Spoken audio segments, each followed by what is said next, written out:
with this, let's finish up with aphids and discuss some of the ways we could manage them on these outdoor trees, shrubs, and ornamentals.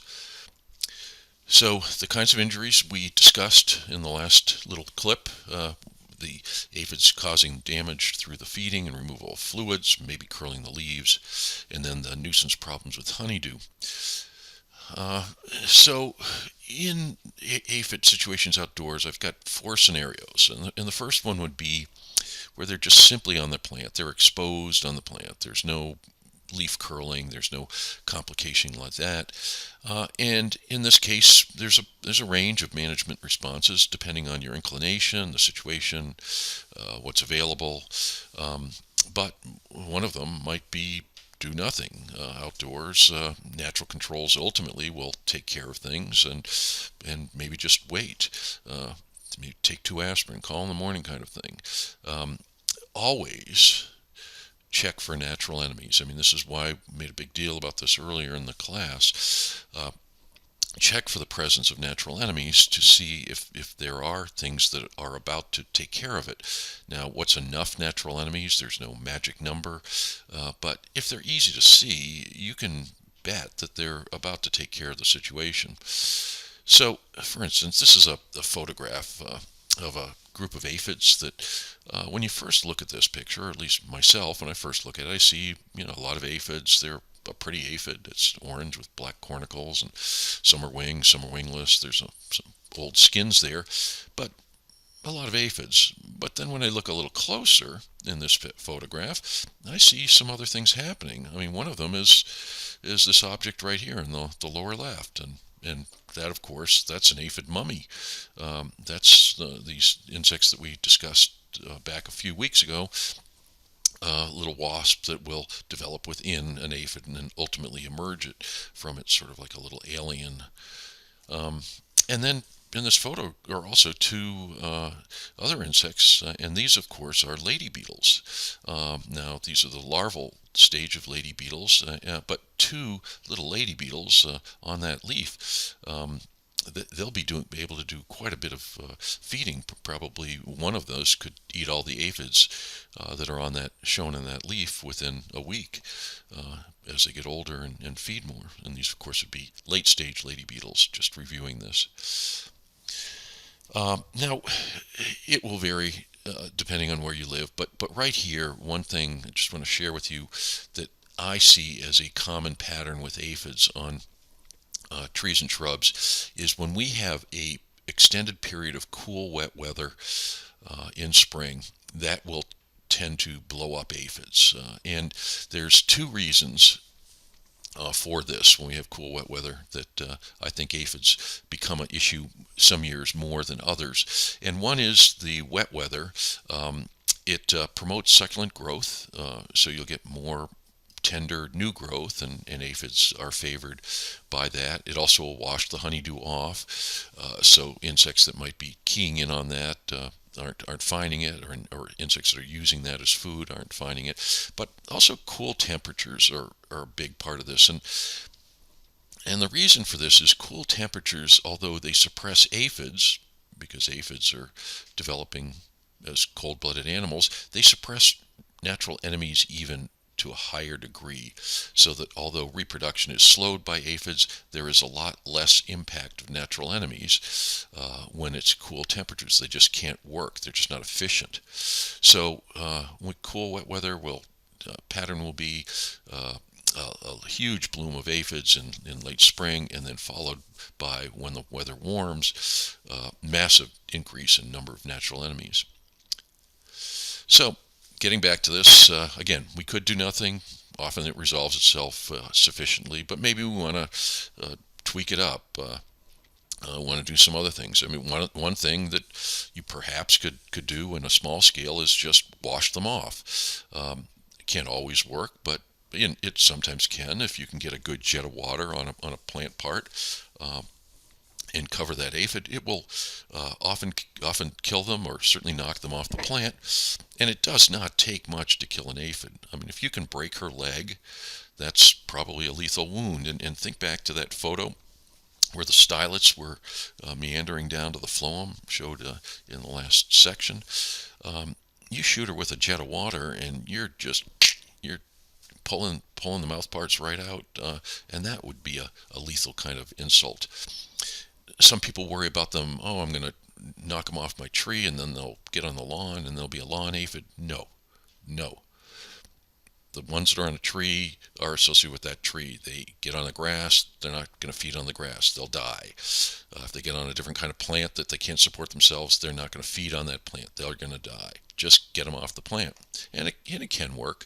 I mean, not a particularly good picture, but there's some rose aphids on my plant, and a little jet of water, pretty much all of them gone. Not all of them, but come back a few days later, see some more, do it again. It's easy, and it feels good too. You get a lot of satisfaction when you can do it right away. Recreational pest control. Anyway, that may or may not work, but that's one thing to consider. And then there's various products that we use as sprays or as soil treatments to control aphids, and there's a number of them. And most of the things presently available would be either an insecticidal soap, various insecticides in the pyrethroid class, or various insecticides in the neonicotinoid class. And soaps as insecticides, discussed several weeks ago. These would be a contact product. You would have to put it right on the aphid, has no residual activity. If you spray the leaf but you don't spray the aphid and an aphid walks across it, soaps will not work. But if you can get it on their body, that can help. The pyrethroids, the bifenthrin, permethrin, cyfluthrin, all the thrins, these are products that work also as a contact product, but also have residual activity, meaning were a leaf to be treated, it might be able to kill aphids for hours to days after that application. These are not systemic. The pyrethroids are not systemic. The neonicotinoids, these ones are systemic. So were we to use one of these, it will also move into the plant. So something like acetamiprid as a spray, or imidacloprid applied to the soil. And I'll come back to this in just a bit.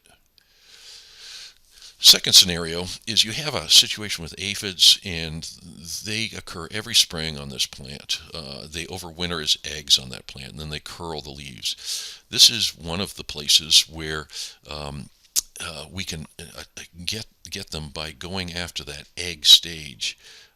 And the way we would be able to work on this would to somehow kill the eggs. So here would be eggs, the overwintering stage on a pine, or eggs on a rose. And the way to do this would be with oils. This is one of the places horticultural oils come in. So again, these are products you mix with water, maybe a 2 to 3% dilution. You spray it. If it can cover the egg, it will kill the egg. And then the aphids that would result from that, those overwintering eggs, would not be present on the plant. One of the most selective uses of any kind of insecticide on any kind of plant would be horticultural oils, particularly when used in a dormant season when not much else is on the plant. So that is where we would use oils in this situation. I mean, we're using it as a dormant spray. You can use oils after the leaves come out, but aphids are particularly amenable to oils at this stage, before the leaves come out, before buds break.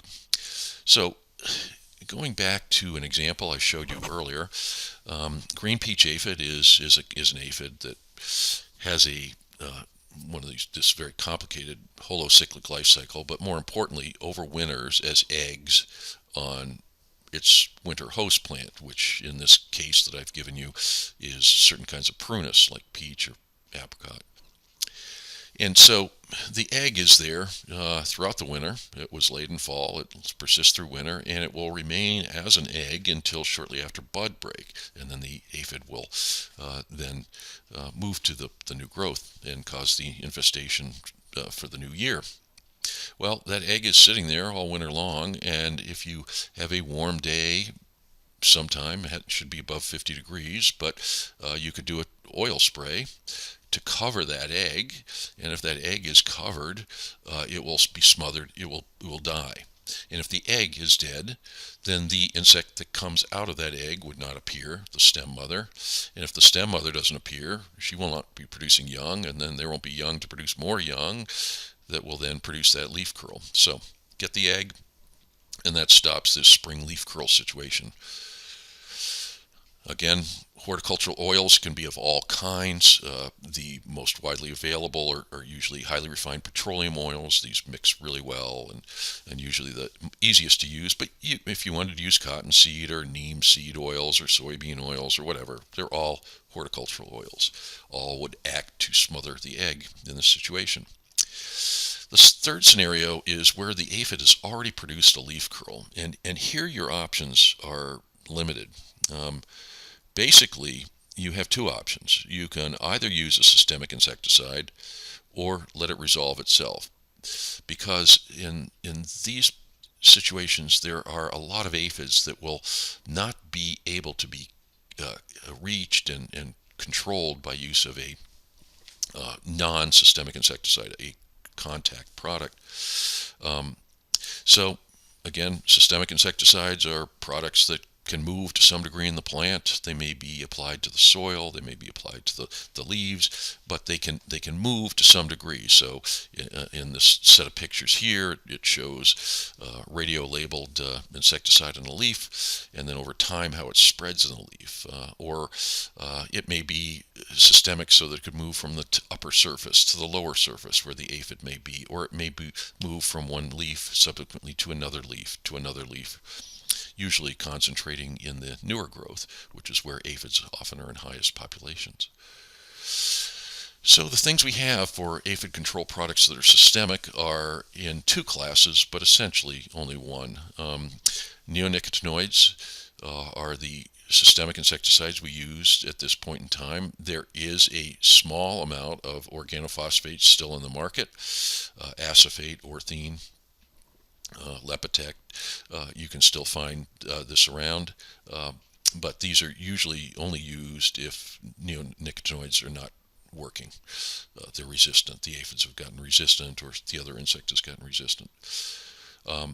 These can be applied in various ways. They can be applied to the soil. They can be applied as a spray to the leaves. They can be injected into plants, although in a situation with aphids, that's an expensive and usually unnecessary type of application. The important use of these neonicotinoids, again, is that they do have systemic activity, which allows them to not only give better control, but also to be used in ways that avoid spraying in many cases. So these can be applied to the soil, so you don't have to spray the whole tree. And this has resulted in a great reduction in the amount of spraying that occurs for aphids on shade trees. However, let's address the situation with the possible risks to pollinators when you use a systemic insecticide. It is my belief that systemic insecticides can be used very effectively and compatibly with pollinators if you take proper precautions. If there are situations where there is a risk from that application to a pollinator, you do not do it. But let's discuss this. So if you were trying to make a soil application to a plant, but there was flowering plants around that tree in this case, the possibility would be for those flowers to be picking up some of the systemic insecticide, move it into nectar and pollen, and create a risk to the pollinators visiting that plant. If the tree itself was in flower, again, that would be an obvious risk. So these would be things you would avoid. So if we use systemic insecticides on a tree or shrub in an ornamental situation, there are situations where they can be a concern, where there can be a situation where there is a risk. And when one would be is if the plant we're talking about is one that is producing flowers and then subsequently used by honeybees or other native bees as either a pollen or nectar source. And if it is a plant that's being used by bees, and it is a plant that is heavily used by bees, if it's an important plant for nectar and pollen, then the risk would be even higher. If it's one that's rarely used, then the risk, of course, would be quite low. Uh, Also, if the type of application is made that has high potential to cause exposure and harm to the pollinator, that would be a situation would be greater risk. So maybe when you applied it during the season, uh, is it after flower? Is it before flower?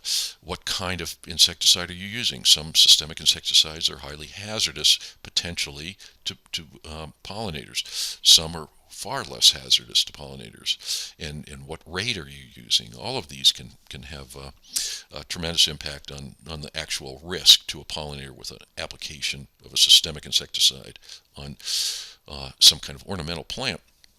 So, highest risk scenario is if you have a plant that is being heavily used by bees, honeybees, or other bees, and that is a plant that constitutes a high amount of the activity. A lot of bees are using it. It's not 1% of all the nectar or pollen. It's 20% of the pollen or something.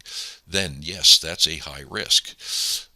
If the application has high potential to cause exposure, you're using a product that has high risk to pollinators, and you're applying it just before or at flowering. That's a risk. In these situations, you do not do it. So if you had a plant that was highly visited. This is a list that I'll use locally of plants that are highly bee visited, honeybee visited specifically around here. Obviously, these are plants you don't use it on. In trees and shrubs, the local example I see is the biggest risk is lindens, because it's a fantastic plant for providing nectar and pollen of many kinds of bees. But it also can have situations with aphids and now with Japanese beetles locally. So linden is a tree where you will not be able to use systemic insecticides in a manner that's compatible with pollinators. You can't do it. We also, with this Japanese beetle, right now we're talking a lot about that because it's come into our area.